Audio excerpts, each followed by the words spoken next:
الحمد لله الحمد لله رب العالمين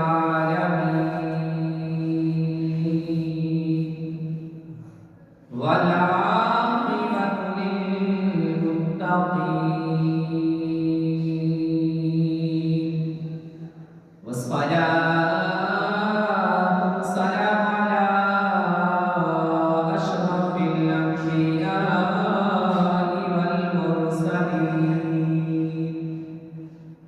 أما بعد فأعوذ بالله من الشيطان الرجيم بسم الله الرحمن الرحيم واعلموا أن فيكم رسول الله لو يطيعكم في كثير من الأمر لعنتم ولكن الله حبب إليكم الإيمان وزينه في قلوبكم وكره إليكم الكفر والفسوق والعصيان أولئك هم الراشدون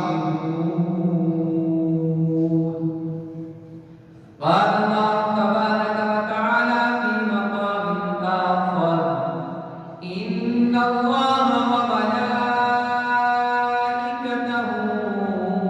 يصلون على النبي يا أيها الذين آمنوا صلوا عليه وسلموا تسليما صلاة وسلام عليك يا سيدي يا رسول الله صلاة وسلام عليك يا سيدي يا حبيب الله وعلى آلك وأصحابك يا سيدي يا رحمة للعالمين تمام حمد و سلام اللہ خالق ارض و سما کے لیے تمام درود و سلام نبی مکرم شفیع معظم صلی اللہ علیہ وآلہ وسلم کی عظیم بارگاہ میں پیش کرنے کے بعد معزز سامعین ناظرین السلام علیکم ورحمۃ اللہ وبرکاتہ۔ قرآن مجید فرقان حمید وہ سرچشمہ کتاب ہے جس میں ہر خیر اور بھلائی ہے۔ اب آگے ہماری مرضی ہے کہ ہم اس میں سے ایک ذرہ لیتے ہیں، ایک گلاس لیتے ہیں، یا قرآن پاک کو صرف دعاؤں کے لیے استعمال کرتے ہیں، صرف حاجات پوری کرنے کے لیے دعائیں مانگتے ہیں، یہ اب ہمارے اوپر منحصر ہے۔ اب سمندر ہے، اس سے چاہے ہم ایک قطرہ طلب کریں یا دو قطرے، وہ تو دریا بھی بہاتا ہے اگر کوئی اس سے دریا بہانے والا ہو، اور اگر کوئی ایک قطرہ طلب کرے گا تو ایک قطرہ ملے گا۔ اسی طرح قرآن مجید اس میں ہر خیر ہے۔ اگر ہم اس کو صرف اپنی جان کی حفاظت کے لیے دعا کریں گے تو یہ ہمیں وہ عطا کرے گا، اور اگر اس سے ہم اللہ رب العزت کا قرب اور بادشاہی طلب کریں گے تو وہ عطا کرے گا۔ سیدنا عمر بن خطاب رضی اللہ تعالیٰ عنہ کا زمانہ ہے، آپ نے حضرت نافع کو مکہ مکرمہ کا امیر مقرر کیا ہوا تھا۔ آپ کی حضرت نافع سے ملاقات ہوتی ہے، مکہ کے باہر پوچھتے ہیں کہ اے نافع، مکہ والوں پر کس کو امیر مقرر کر کے آئے ہو، کس کو اپنا نائب بنا کے آئے ہو؟ تو وہ عرض کرتے ہیں یا امیر المومنین ابن عاصی رضی اللہ تعالیٰ عنہ۔ حضرت عمر بن خطاب پوچھتے ہیں کہ وہ کون ہے؟ تو انہوں نے عرض کیا کہ اے امیر المومنین، وہ میرے آزاد کردہ غلاموں میں سے غلام ہیں۔ انہوں نے فرمایا کیا مکہ والوں پر آپ ایک غلام کو امام اور امیر مقرر کر کے آئے ہیں؟ انہوں نے عرض کی ہاں جی۔ اس وجہ سے کہ وہ قاری قرآن ہیں اور قرآن کا علم رکھنے والے ہیں، اس لیے میں ان کو اوپر مقرر کر کے آیا ہوں۔ اس وقت سے عمر بن خطاب نے فرمایا کہ اللہ کے پیارے حبیب مکرم صلی اللہ علیہ وسلم نے ارشاد فرمایا کہ اس قرآن مجید کے ذریعے بہت ساری امتیں، بہت سارے لوگ کامیاب ہوں گے اور بہت سارے لوگ خسارے میں جائیں گے۔ یعنی جس نے قرآن مجید کو پڑھا، سمجھا، اس پر عمل کیا، وہ تو کامیاب ہو جائے گا، اور جس نے اس پر عمل نہ کیا تو وہ خسارے میں جائے گا۔ آج اگر ہم پستی کی طرف جاتے جا رہے ہیں تو یہ ہماری شکریہ قسمت ہے کہ ہم نے قرآن مجید کو چھوڑ دیا ہے، جس وجہ سے ہم دن بہ دن پیچھے جا رہے ہیں۔ اگر آج بھی ہم اور ہمارے ادارے، ہماری حکومتیں قرآن مجید کو جیسے تھامنے کا حق ہے ویسے تھام لیں تو آج بھی ہم ترقی کر کے کہیں بھی کہیں جا سکتے ہیں۔ غیر مسلم قرآن مجید کو بطور مثال، بطور نمونہ استعمال کرتے ہیں، اگرچہ وہ قرآن مجید کو مانتے نہیں لیکن وہ تو اس سے پیدا اٹھا رہے ہیں، لیکن ہم مسلمان ہو کے دن بہ دن اس سے دور ہوتے جا رہے ہیں۔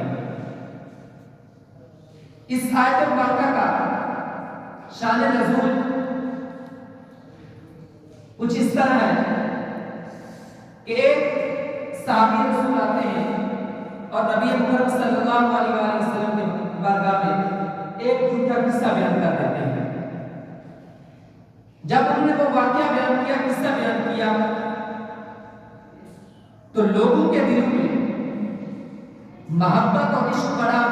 یعنی حضور مکرم صلی اللہ علیہ وسلم نے چونکہ وہ مظاہر خلاف تھا کہ ہمیں ان کے خلاف جنگ کرنی چاہیے، لیکن چونکہ حضور غیب سے جانتے تھے تو حضور نے حضرت خالد بن ولید کو چند لوگوں کے ساتھ بھیجا اور ساتھ یہ حکم فرمایا کہ جلد بازی سے کام نہ لیں۔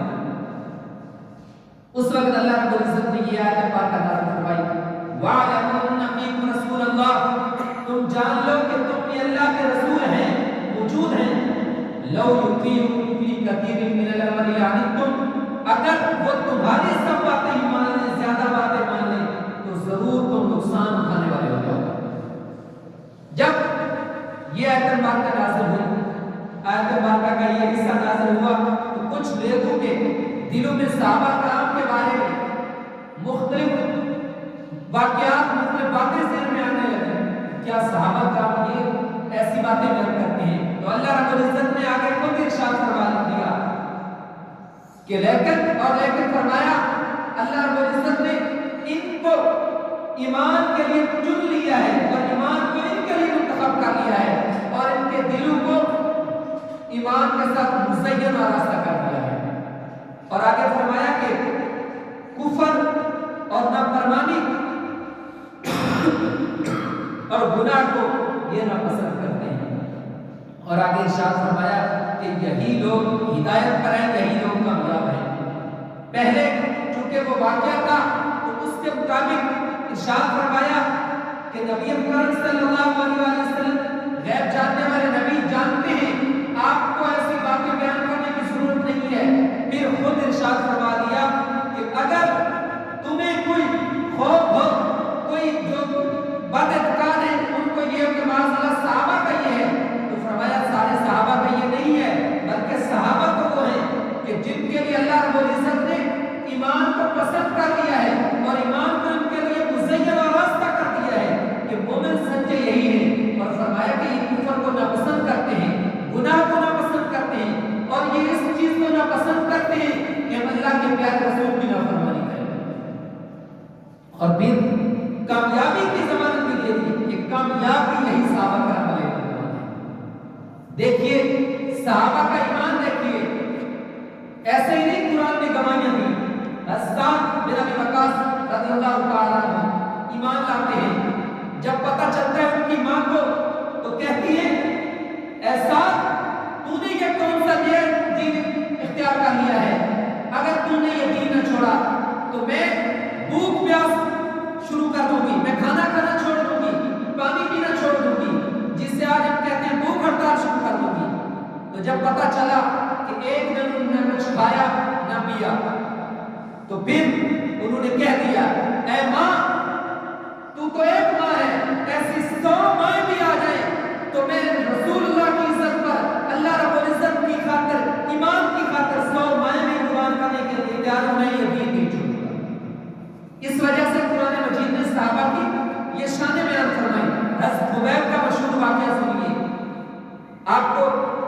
جب قید کر لیا گیا، سارے لوگوں کو بلایا گیا کہ ہم ان کو شہید کرنے لگے ہیں، جمع ہو جاؤ۔